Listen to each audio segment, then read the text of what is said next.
open up with Dean's initial thoughts around how to actually improve stuttering related anxiety and depression, as well as the other thought of how first focusing on stopping stuttering is the ultimate panacea, then to also removing any of the associated anxiety and mental health issues. I'm very, very excited to be here.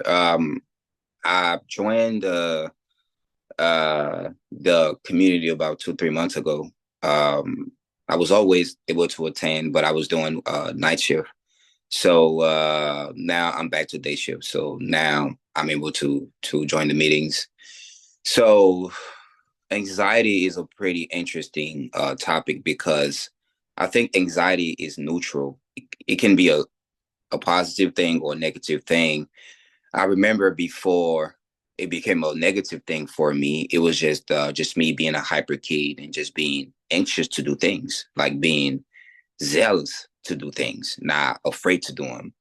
And I actually had a friend that used to stutter severely at the age of I believe 6 or something like that, and I didn't stutter and I didn't relate myself to that, but I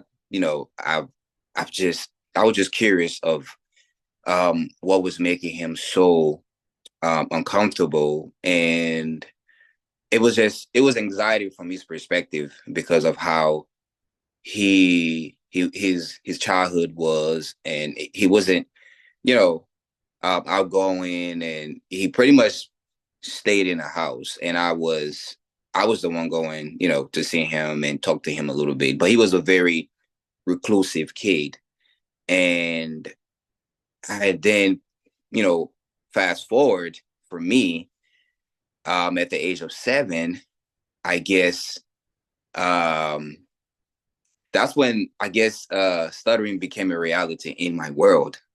Um, I just remember some of my family members, talking about, my speech, and I started to internalize that.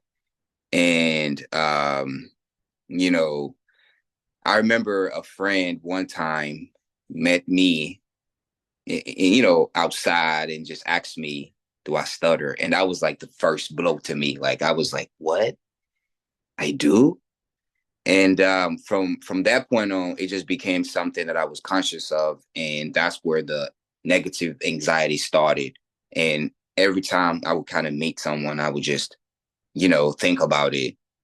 And but it wasn't necessarily a big deal until I, migrated to the U.S. from the Ivory Coast. So I used to speak French, then I started to learn English, and the peer pressure and the culture shock and all of that even made the anxiety more of a negative thing. So I just went from a very zealous kid to a fearful kid as far as like expressing myself. So I think anxiety could be just, someone could be very excited, over excited to do something or just naturally. And, or it could be something where you're afraid of doing something or you're just afraid in general. So that was my experience with anxiety. Yeah. How's your speech now? This Sounds good. You sound good. Thank you, thank you. This program has helped me tremendously. Coach Lee, you just a genius, with this program. Just the reading out loud and the faith that uh you can speak fluently. I mean, just the faith, because I think bad experiences gives you the opposite faith of not being able to speak, but then positive experiences give you the other side of the spectrum that you can speak. So this program has taught me that I can speak. So just doing the affirmations daily and just believing that I can do it. And sometimes the mind can be very tricky, or trying to talk you into negativity. But when you do the exercise or you engage, right, you just use the tools and you're going to do it. So that's what this program has taught me. Just reading out loud and doing the affirmations and just practicing and be willing to engage. I think today's topic is a really good one. And for me personally, I really never developed depression, but there were times in my life where I really got down on myself.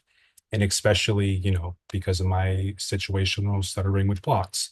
So, to make a long story short, and of course, if you want to read or watch my Stop Stuttering story, along with so many other motivational and inspirational stories, all you have to do is see the hundreds of testimonials inside the Stop Stutter app. But to make a long story short, so I actually started stuttering at age 18, and I always thought that eventually, as I got older in life, it would fade away. But as I did age in life, I knew that wasn't the case. And it wasn't until I was 29 in which I decided to do something about it. And at the time, I thought, who better to go to than a speech language pathologist?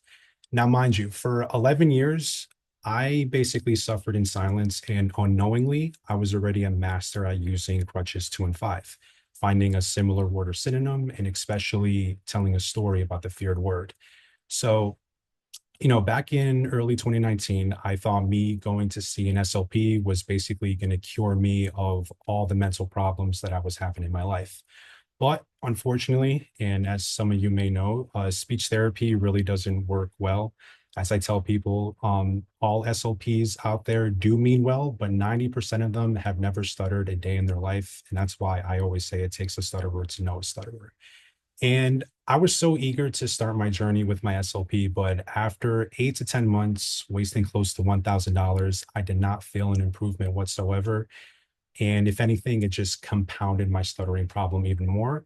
And this is the main focal point that I want to talk to you guys about today, because from late 2019 up until December 2022, actually, this is where I really put myself down. I would just call myself on a daily basis, dumb, loser, failure. I won't amount to anything in this world. No company would ever hire me because I don't know how to talk properly.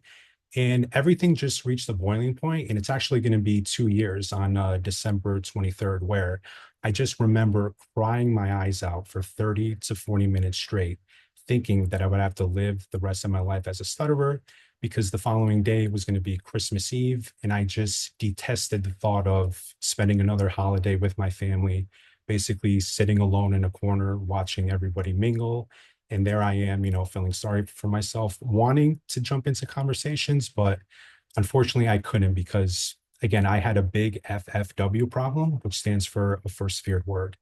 But yeah, all that is in the past, because on that fateful night of December 23rd, 2023, not 2023, I'm sorry, 2022, I found Lee's book, How to Stop Stuttering and Love Speaking, which I consider to be the holy Bible to stopping stuttering.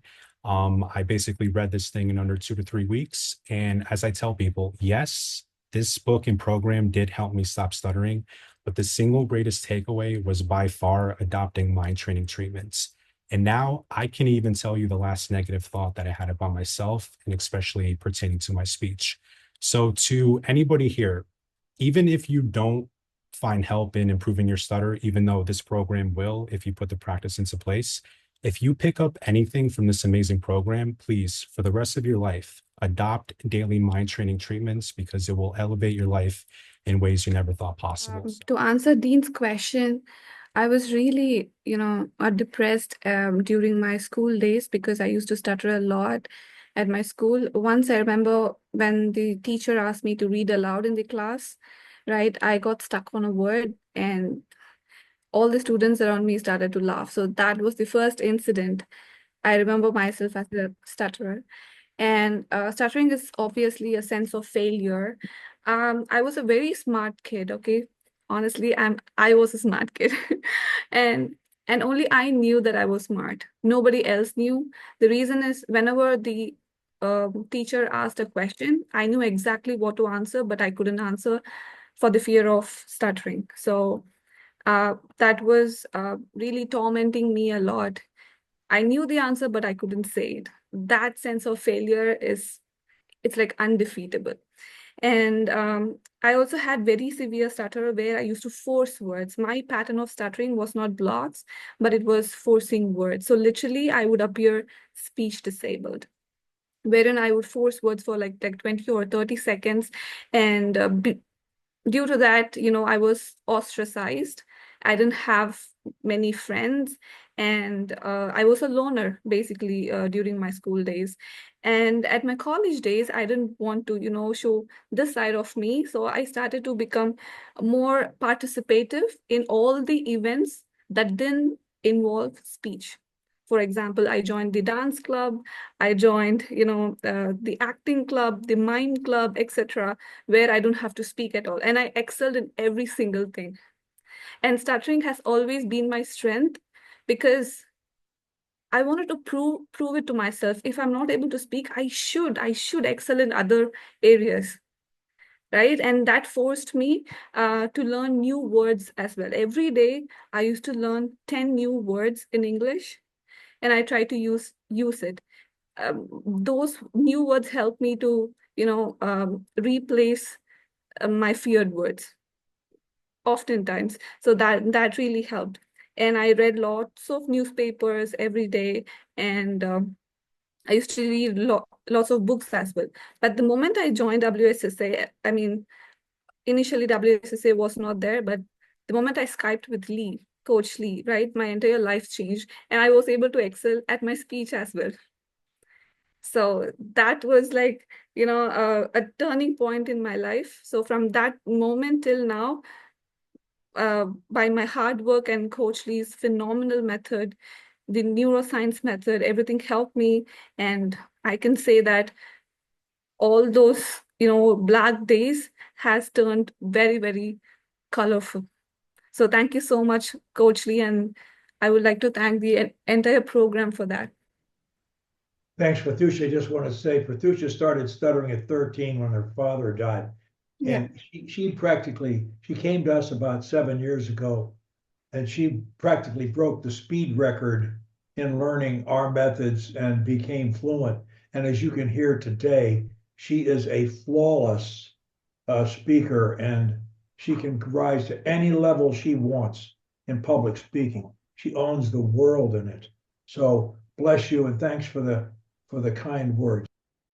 Excellent. And I'll just maybe add that I really echo and resonate with this notion of knowing internally that you are extremely intelligent, but no one else, unfortunately, being able to appreciate that. I think that is a sentiment that that many PWS also have, and I have also seen a number of other evidence that basically shows that PWS on average are actually smarter or have a higher IQ than those who have always been perfectly fluent. So it's an extremely interesting aspect as well there.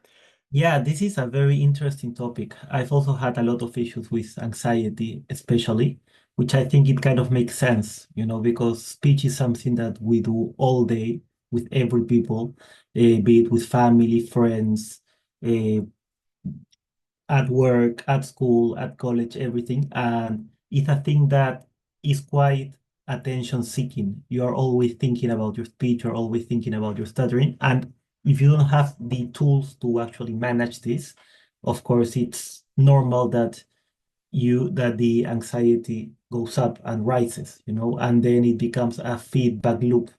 You are anxious because you stutter because you're anxious, and then it fits each other, and it's a tough thing to control and manage.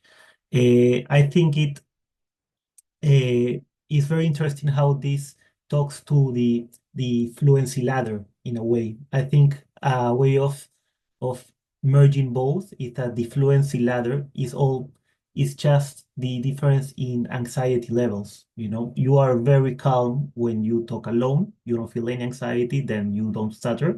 But then as you increase the anxiety, depending on the scenario, depending on the context, it's worse if you talk, I don't know, like in general, with a boss than with your partner or with friends, etc., or in public where there's like a lot of high stakes. That's how anxiety is so important. And this is why it's so important to learn to laugh to speak, because you make the anxiety go away, which is the thing that I think is a complete game changer. Like we can have all the skill sets, we can have all the knowledge, we can have all the list of the crutches and everything and practice a lot alone. But when you are really anxious, it's really difficult to implement. And there's where practice comes into place. So it becomes a reaction that is automatic. That's, I think, the end goal. Because once the anxiety is gone and you replace anxiety for happiness or passion or seeing it like a fun game, if the anxiety is gone, it's going to be so much easier. And I think it's going to solve a lot of problems. And that's essentially what happened in my case too. No, I was completely anxious all day, every day, because I thought I don't have the tools to manage this. But now I feel that I have them, and the anxiety has gone down. And the anxiety is a thing, I think, that determines the challenge of the thing itself. It's different if you play tennis, if you are playing against a Federer or a child that doesn't know how to play tennis. Even if I am playing at my best level, I won't score a point against the top guys, because it's impossible. And that's how anxiety is really high. That's how it feels. So you want to decrease the anxiety. So you're playing like to against an opponent that you know that you can beat quite easily, even if you are not in your best day. Yeah, thank you. Is that this program, for me anyway, is not just speech related. I mean, like, it's improved other areas of my life. I have less anxiety. I'm a lot more confident. I'm no longer that kind of a person in the background that doesn't want to ask questions. I'm out front. I'm more proactive that way, and everything else in my life. So this program is not just speech related. It's all the other things that come into play.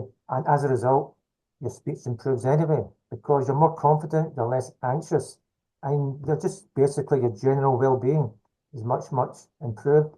John, there could be nobody that's a Completely. better example than you of this program, because again, I remember you stuttering almost every word, and it wasn't that long ago. And you're a very quick study, and you beat it to death in a hurry, and you've stayed on top of it, and you speak like you never had a problem in your life. And now you're talking about how it's helped other things in your life, which is the subject today, beating depression and anxiety and all that stuff. And you are a living example of doing it. I like to think I am too, because I beat it over 50 years ago. Eventually, you get to the point where I think Danny and Prathushya and I are, for example, we speak basically as if we never stuttered. The fears are so distant in the past, and we have done so much. And look, I made it a business to be a public speaker, as Ambassador Siebert well knows, because he's heard me do it many times in court and in big groups and so forth. I love to speak, and I'm not kidding. And it's a treat for me. And all I'm saying is it can be a treat for you too. And I think it's become one for Prathushya and Danny. I think they would volunteer to be master of ceremonies in front of any group you call them for right now. I think they'd raise their hands and go right up front and introduce themselves and smile and laugh and introduce half a dozen people on the stage and have a wonderful time. And but it takes time. It takes time. And the way you gotta, if you want to be good at something, you've got to do it. And so to be good with pressure, you've got to gradually do more under pressure. And that's how you eventually end up saying, there is no pressure. Lee, I just wanted to add one point. So right now I'm going through postpartum blues and it is real, guys. Okay, so I'm always with the child and I'm feeling low most of the time. But is it affecting my speech? No, it is not. The reason is I do mind training. I try some way or the other to stay positive. So maybe due to that as well, right? So it hasn't affected my speech. You know, that's why we call it the neuroscience method. It's about mind training. Neurons are nerve cells in your brain. And when a stutterer is a heavy, severe stutterer, you can do a brain scan on them and it'll show some messed up wiring. You say, oh, that's genetic. No, it's not. He didn't have that, or she, until she or he became a big stutterer. And once they quit the stuttering, guess what happens to the neurons? They straighten out. This is all about mind training. You're training your mind to expect and deliver fluency, period. And you replace the habit of automatically, it jumps in there, and you think words, hesitate, think a word, fear it, and force it, and you're in trouble. We change that habit. You don't have the habit anymore, Prathusha, period. It's gone. And I'll just like to add that you are absolutely right. You know, given the opportunity, I'll snatch that mic away from you and I'll be able to talk. And that is a far cry of where I was when I first joined this program, because I would literally always have my camera off, always have my mic off, not even participate at all at SAM, because the anxiety and the pressure was building up so much inside me.